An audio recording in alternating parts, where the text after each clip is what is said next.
दाऊद तो दाऊद है, भारत का सबसे बड़ा डॉन। लेकिन दाऊद से जुड़े हर नाम की अपनी एक अलग कहानी है। दाऊद तो डॉन बनते ही भारत से भाग गया, लेकिन उसके पीछे कई लोगों ने दाऊद के नाम पर अपने खौफ से मुंबई और महाराष्ट्र पर राज किया। उन्हीं नामों में से एक नाम है भाई ठाकुर का, जिसने दाऊद के तस्करी वाले चांदी के सिल्ले के लिए एक पूरे गांव को 8 महीने तक बंधक बनाकर रखा और दिन रात उन्हें पीटते रहे। तो क्या है कहानी भाई ठाकुर और दाऊद के चांदी के सिल्ले की, आइए आज आपको मैं बताता हूं। मुंबई से महज 1 घंटे की दूरी पर मौजूद है वसई विरार इलाका, जहां साल 1953 में विष्णु ठाकुर के परिवार में एक लड़के का जन्म हुआ, जिसका नाम रखा गया जयेंद्र। लेकिन किसी को ये नहीं पता था कि उनका जयेंद्र आगे चलकर गैंग लॉर्ड भाई ठाकुर बन जाएगा। ये मुंबई का वो दौर था जब पूरे भारत से लोग वहाँ रहने आ रहे थे। ऐसे में जब मुंबई शहर में ज़मीन की किल्लत हुई तो मुंबई के बड़े बड़े बिल्डर मुंबई के आसपास के इलाकों में ज़मीन खोजने लगे। 70 के दशक में मानिए कि वसई और विरार का जो इलाका था वहाँ पर इंफ्रास्ट्रक्चर की बाढ़ आ गई। फैक्ट्री से लेकर स्कूल कॉलेज तक वहाँ बनने लगे। अब इससे उस इलाके में जिसकी ज़मीन थी पहले से ही उनको बड़ा फ़ायदा होने लगा, क्योंकि बिल्डर महंगे दाम पर ज़मीन खरीद रहे थे।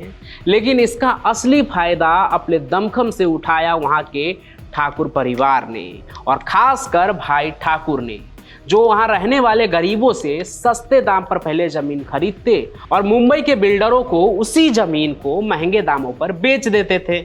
उसकी दहशत इतनी थी कि कोई भी उसके खिलाफ बोलने की हिम्मत नहीं जुटा पाता था।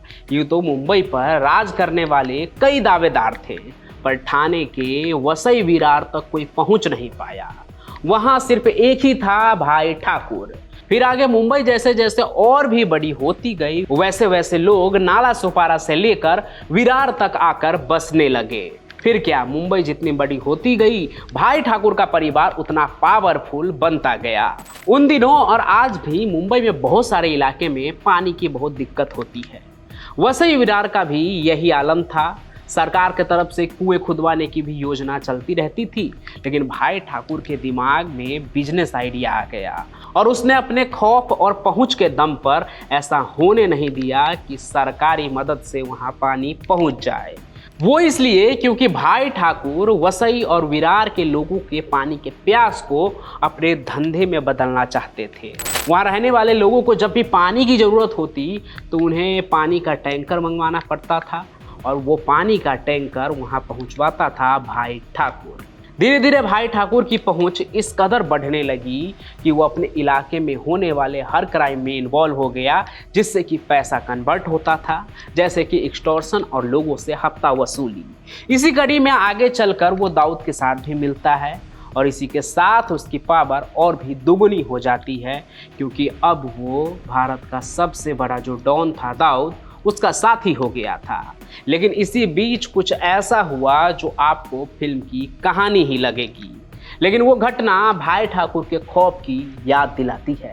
आपने केजीएफ फिल्म में तो देखा ही होगा कि कैसे एक सोने के बिस्किट के लिए रॉकी भाई पूरे पुलिस स्टेशन को ही मशीन गन की गोलियों से उड़ा देता है। लेकिन भाई ठाकुर के कारनामे के आगे ये फिल्म भी फेल है। हुआ ये कि साल 1991 में डी कंपनी की तस्करी वाली चांदी की सिल्लियों की एक बड़ी खेप समुद्र के रास्ते दुबई से बंबई पोर्ट पर पहुंचनी थी। महीना जनवरी का था। एक नाव में वे चांदी की सिल्लियां लदी हुई थी, जिसकी कीमत उस समय लगभग 8 करोड़ रुपए थी।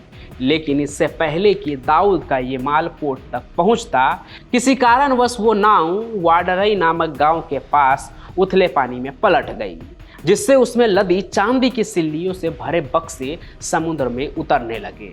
चांदी की सिल्लियां बहने की खबर आसपास के गांव में फैली तो तटीय इलाकों में जितने भी लोग रहते थे वो सभी समुद्र में उतर चांदी को लूट लेते हैं। उन चांदी के सिल्लों को, जिसकी कीमत अगर आज की तारीख के हिसाब से लगाई जाए तो 100 करोड़ से भी ज़्यादा रुपए के होंगे।